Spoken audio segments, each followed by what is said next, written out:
Bonjour, bonjour, j'espère que vous allez tous bien. Alors, je vous retrouve ce matin pour une chronique spéciale Samhain. Alors, une chronique un peu spéciale parce que, bien sûr, dans cette chronique, je vais vous parler de Samhain, on est bien d'accord, mais je ne vais pas revenir sur des choses que l'on voit partout, c'est-à-dire les correspondances, les rituels basiques qu'on voit partout dans tous les bouquins sur Internet. Voilà, y compris d'ailleurs sur mon blog, hein, puisque il faut aussi donner les choses, les, comment dire, les pratiques. Je dirais pas traditionnelles parce que ça c'est pas vraiment c'est plutôt récent, hein, c'est des pratiques qui nous viennent, qui nous ont été transmises assez récemment par cette époque New Age. Mais moi je vais vous parler de la Samhain dans son énergie.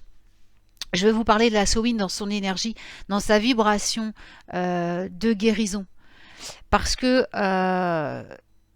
je crois que vraiment, avec cette époque d'industrialisation, on a complètement perdu cette connexion essentielle que nos ancêtres avaient avec le divin et avec la terre elle-même. Et il y a un certain nombre d'années maintenant que j'ai stoppé les pratiques. J'ai essayé, hein, parce que voilà, faut essayer. Je veux dire, j'ai fait comme tout le monde. Je veux dire, j'ai lu des bouquins qui parlaient de sa main. J'ai fait des petits rituels comme tout le monde dit de les faire. Ça m'a apporté rien, je veux dire, zéro. Honnêtement, vu que j'étais obligée de les refaire tous les ans, je me suis dit c'est qu'il y a un truc qui va pas. En fait, il faut aller beaucoup plus profond dans la pratique des sabbats. Il faut comprendre pourquoi.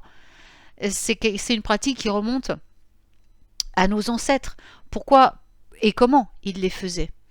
Alors, j'ai eu cette occasion extraordinaire quand j'ai écrit mon livre, donc le manuel pratique de la sorcière moderne. J'ai eu cette expérience extraordinaire d'être ramenée en arrière, d'être ramenée dans les siècles passés par des guides spirituels qui sont venus me chercher. Ce sont des guides qui avaient vécu à cette époque-là et qui m'ont ramené chez eux pour que je vois comment se déroulait leur sabbat pendant une semaine, enfin tout le temps des célébrations, parce que ça durait pas qu'une journée.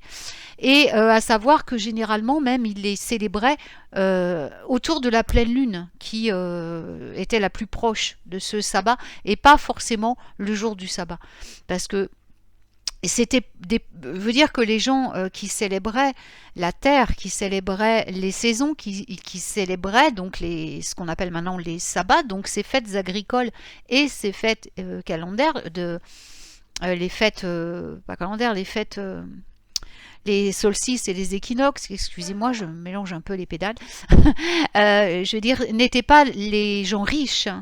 Hein, c'était, bon, à part le roi, bien sûr, la royauté, mais sinon, c'était les pauvres, c'était les gens du peuple qui pratiquaient la magie, qui pratiquaient plus exactement la magie de la terre et la magie spirituelle, la magie divine.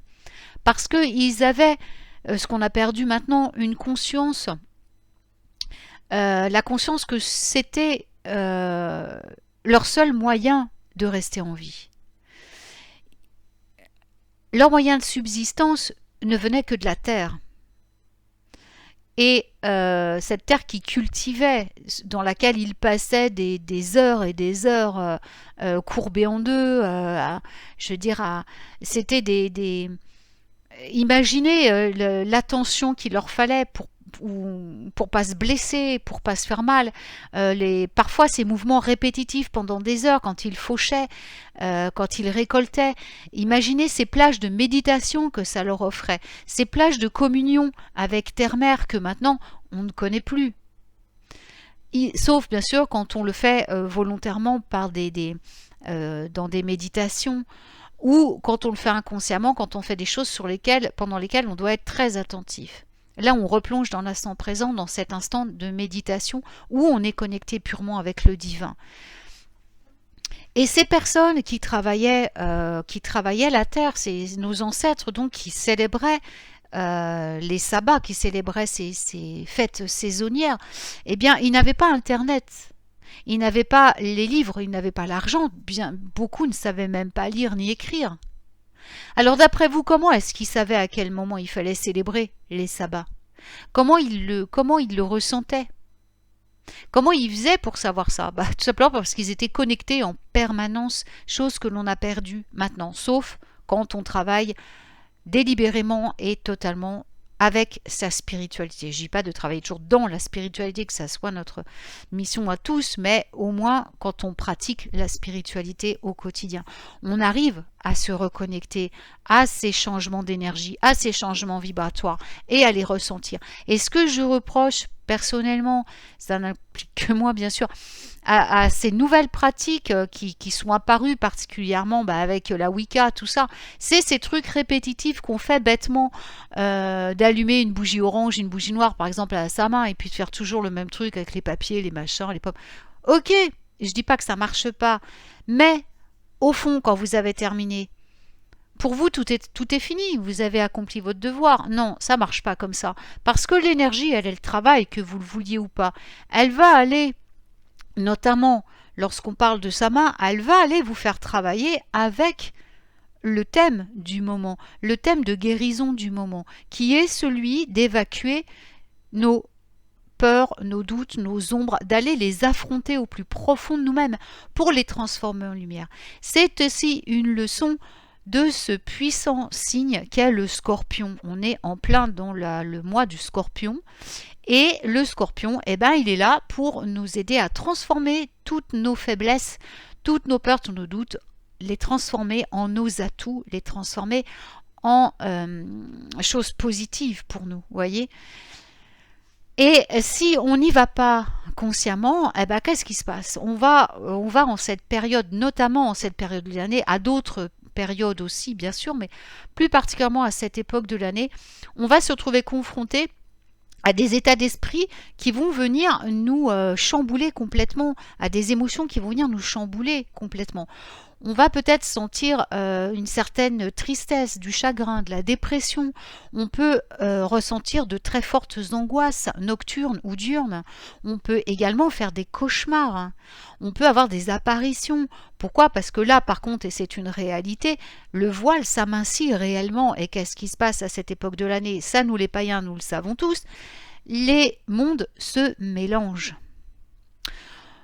C'est jamais pour notre mal, c'est toujours pour notre plus grand bien. Ceci dit, il faut être bien sûr très prudent. Pourquoi très prudent? Parce que c'est une époque de l'année où on est fragilisé émotionnellement, justement à cause de ce mois du Scorpion qui nous fait plonger dans nos mémoires, qui nous fait plonger dans nos ombres pour aller chercher ce qui nous terrifie le plus et pour le transformer. Ou ce qui nous fait le plus de mal, et ce qui revient à peu près même d'ailleurs, et pour le transformer en lumière. Donc qu'est-ce qui se passe? On se trouve confronté à tout ça et on s'affaiblit. On peut se trouver fatigué parce qu'on dort moins bien, on a un sommeil plus agité. Comme je le disais, on peut avoir des cauchemars, des visions, on a des angoisses, ça nous fragilise, les peurs remontent. Et à cette période de l'année, on le sait, il n'y a pas que les ancêtres qui peuvent venir nous visiter, ni des déités positives. Il peut y avoir aussi, et malheureusement, il y en a, il faut le savoir, des entités beaucoup moins sympathiques. Et ça, c'est beaucoup moins fun. Donc, un mot d'ordre pour cette période de l'année, de toute façon, on va se protéger. On va se protéger avec nos guides spirituels. On va se protéger avec nos guides de lumière, avec toute notre équipe de lumière qui est toujours à côté de nous. C'est-à-dire notre ange gardien en priorité, puisque c'est le plus proche de nous, notre guide spirituel, on peut en avoir deux, pourquoi pas, et bien sûr tous les guides qui sont les plus proches de nous et avec les archanges. Alors le principal à appeler, je dirais, si on doit en appeler qu'un, c'est le prince Michael, le guerrier de lumière, celui qui mène les armées célestes. Parce que c'est vraiment la surpuissance au niveau protection.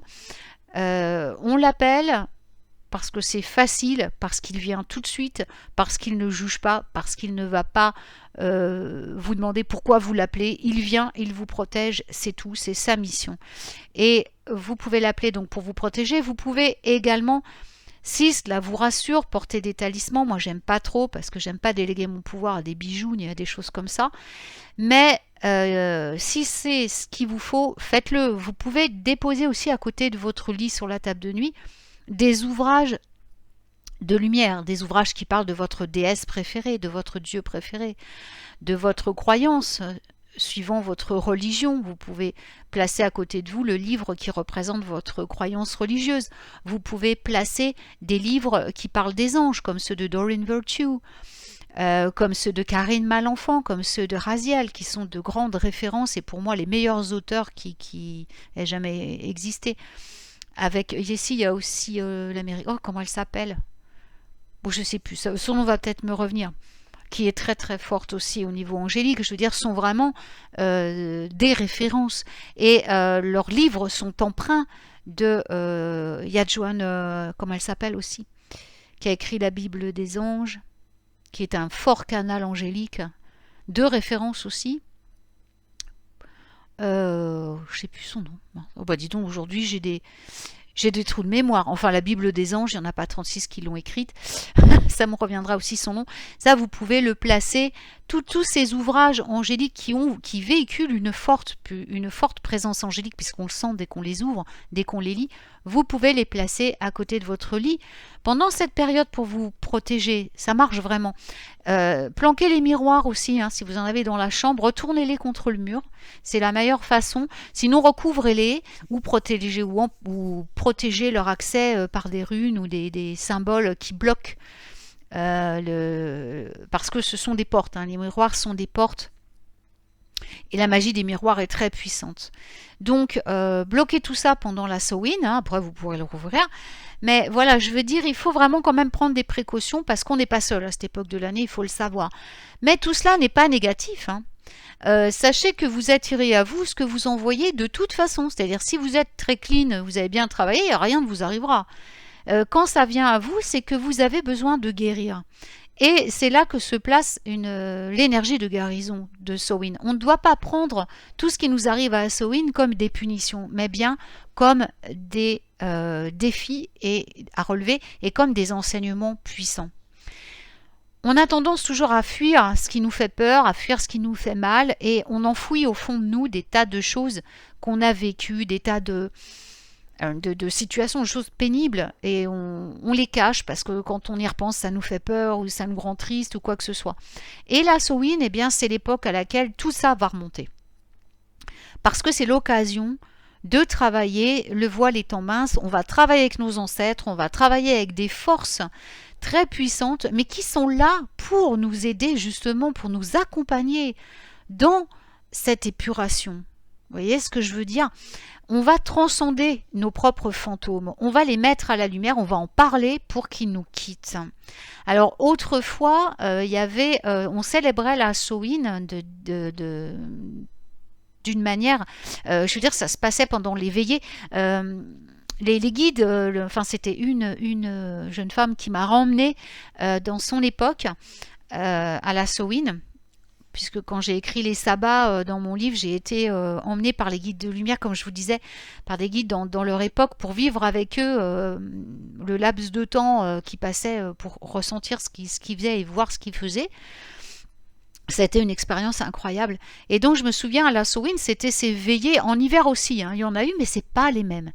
Mais alors à la Samhain, il y avait les contes, ces contes, et en fin de compte, c'est le cas de le dire, ils racontaient leur vie, ils racontaient ce qui leur était arrivé, les choses qui leur faisaient peur, qui les avaient traumatisés, qui les avaient blessés, ils les transformaient en histoire, ils passaient les veillées chacun leur tour à raconter tout cela. Les anciens commençaient, puis les plus jeunes et encore les plus jeunes, et ils vidaient toute leur case mémoire, transformée en histoire, et les petits écoutaient et prenaient exemple. Et eux aussi parlaient de leurs cauchemars, eux aussi parlaient des choses qui leur étaient arrivées. Et tout ça, ça devenait un rituel, ça devenait une médecine, et ça les guérissait. Ils n'avaient pas de livres, ils ne savaient pas lire ni écrire, ils n'avaient pas, comme je vous dis, d'écran, quoi que ce soit. C'était leur seule distraction du soir. Les femmes étaient aux travaux d'aiguille pour certaines, ou simplement les hommes se reposaient. Les hommes étaient bien souvent couchés parce que trop fatigués après leur journée au champ. Mais les femmes restaient souvent au coin du feu et parlaient. Les anciens restaient avec eux. Tout le monde vivait dans la même pièce. C'était quelque chose de très intense. Même l'homme, quand il dormait, entendait ce qui se passait. Ça lui permettait lui aussi de guérir. De toute façon, vu les heures qu'il passait au champ en état méditatif, entre faire toujours les mêmes mouvements toute la journée ou au contraire être hyper attentif pour ne pas se blesser avec ses outils, et donc toujours dans cet instant présent, là où on est en état constant de méditation, toujours en contact avec Terre-Mère, ils avaient, eux, l'occasion d'évacuer tout cela parce que ils travaillaient de tout leur corps, de toute leur âme, de tout leur esprit, avec la terre, avec le divin. Ils ne vivaient qu'au rythme de la spiritualité et de l'ancrage à la terre et à ses rythmes. Et ils n'étaient qu'un, à la fois avec la spiritualité, à la fois avec la terre. Et ces ancêtres que l'on considère parfois avec mépris et dont on ne s'occupait pas étaient bien plus puissants, bien plus spirituels, ancrés et bien plus connectés que nous ne pouvons l'être à l'heure actuelle, même en travaillant d'arrache-pied sur notre spiritualité. On a perdu tout ça. Et c'est bien dommage. Et il est temps de le retrouver, il n'est pas trop tard. Mon livre, je l'ai axé vraiment là-dessus, c'est-à-dire je ne fais pas des rituels, machin, ça ne m'intéresse pas, de toute façon j'en ai pas fait, mais je fais qu'un rituel simple de connexion à l'énergie du moment. Parce que qu'est-ce qui est important dans chaque sabbat? C'est de ressentir l'énergie, c'est de savoir ce qu'il veut, parce que vous allez faire un sabbat. Alors, si vous faites jour en plus toujours les rituels qu'on vous dit de faire, je ne sais pas si vous avez vu sur internet, tout, que ce soit sur Insta, c'est toujours les mêmes choses qu'on voit. Les correspondances, c'est toujours les mêmes. Je vous dis, moi, elles sont sur mon blog parce que bon, bah voilà, je les ai mises à l'époque parce que je voulais aussi qu'il y ait une référence de base. Il y a beaucoup de choses qui sont, c'est vrai, hein, je veux dire, c'est pas des choses qui sont fausses. Mais je veux dire, c'est toujours la même chose. On nous rabâche tous les ans la même chose. Et tous les ans, les gens font la même chose. Mais si par exemple cette année, l'énergie de sa main, elle nous disait d'allumer des bougies vertes plutôt que d'allumer des bougies oranges. Qu'est-ce qu'on fait alors? On ne l'entend pas, on ne le voit pas, on continue avec nos bougies oranges parce que c'est sa main et que ça doit être comme ça? Non.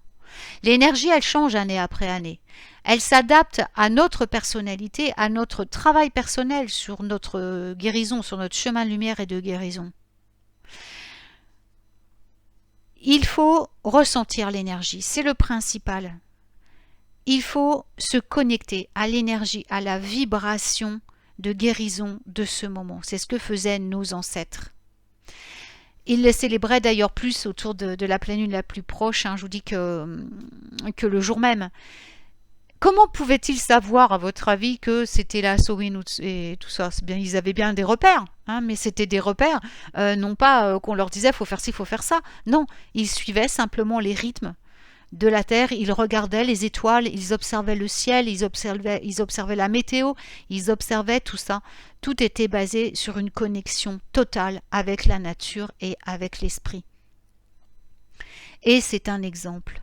Et c'est ce que m'ont redemandé de faire quelque part les ancêtres qui sont venus me voir, de le retranscrire dans mon livre. C'est-à-dire que ce simple travail de connexion à faire pendant les sabbats, qui est toujours le même, hein, parce qu'il n'y a pas besoin il n'y a pas 36 techniques de connexion, il n'y en a qu'une pour chaque sabbat, mais bien sûr, quand vous allez vous connecter à cette époque du sabbat, vous allez ressentir des énergies différentes. Et c'est avec ces énergies-là que vous allez travailler sur vous-même.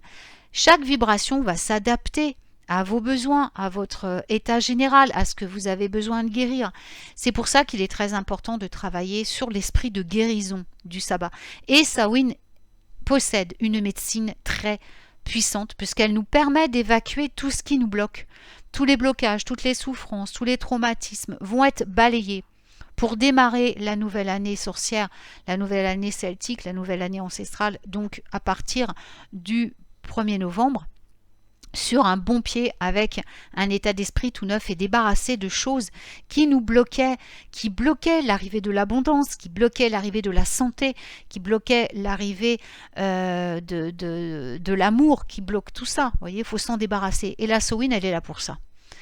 Alors, on va se faire accompagner pour aller voir nos ombres. On va se faire accompagner de notre déité favorite, ou d'un ange, ou d'un archange, de notre ange gardien, bien sûr en priorité, de notre présence divine. On va y aller, on va y aller, on va aller voir au fond de nous qu'est-ce qui se passe. On va rentrer dans notre sanctuaire et on va aller voir bien quelles sont les émotions, les souffrances, tout ça qu'on doit guérir à cet instant-là. Vont se présenter les émotions, les événements, tout ça, que vous allez être capable de voir à ce moment-là, capable de guérir. On ne va pas vous infliger quelque chose qui va vous dépasser. C'est quelque chose que vous allez être sur le moment totalement capable de dépasser. Et ça va être année après année, ça va s'épurer de la même façon. Donc on va descendre, on va aller voir, on va interroger nos ombres. Qu'est-ce qu'elles ont à nous dire? Comment est-ce qu'on peut les transformer? Et pourquoi pas les transformer comme le faisaient nos ancêtres, en contes, en histoires, les écrire et ainsi les libérer. Vous voyez? C'est ce qu'ils faisaient, ils échangeaient tout, ils partageaient tout, ils parlaient de... Et en fait, ça démystifiait tout et ça faisait perdre le pouvoir à ce qui était le plus sombre. Donc, pourquoi pas reprendre cette tradition de nos jours? Plutôt que de faire des rituels qui en fait sont les mêmes rituels que font 150 000 personnes dans le monde, mais qui ne sont peut-être pas appropriés pour ce qu'il faut faire sur l'instant. Et pourquoi pas reprendre cette tradition des soupers muets aussi, dont je parle aussi dans mon livret magique de Samhain, qui est dans ces soupers, parce qu'en fait, Samhain est l'époque où les voiles, les mondes s'ouvrent, les mondes se rejoignent. Comment voulez-vous entendre les messages de vos ancêtres et de vos guides si vous parlez tout le temps, si vous faites la fête? C'est impossible. Et autrefois, nous pratiquions le souper muet, c'est-à-dire que tout le monde mangeait, mais personne ne parlait. Pour pouvoir... Il y avait une place réservée aux ancêtres, ils étaient avec nous. Bah, si on n'écoutait pas ce qu'ils avaient à nous dire, ça ne servait à rien qu'ils viennent. Hein, donc, autant rien faire. Et c'est une bonne tradition à poursuivre. Et puis, si vous ne pouvez pas, mais il faut, je veux dire, monopoliser au moins 1 heure pendant la soirée, pendant laquelle vous ne parlerez pas, pendant laquelle vous resterez en silence, en communion avec l'au-delà pour entendre ce que les guides ou vos ancêtres sont venus vous dire et vous apporter en termes de guérison.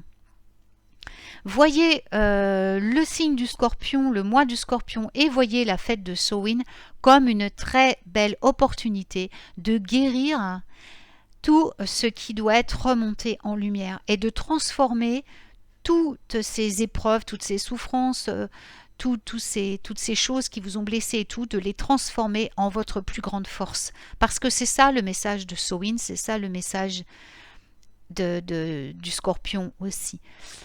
Ne vous laissez pas gagner par la mélancolie ou quoi que ce soit. Acceptez-la. Et demandez pourquoi. Demandez-vous pourquoi vous êtes dans cet état-là. Et laissez remonter les choses.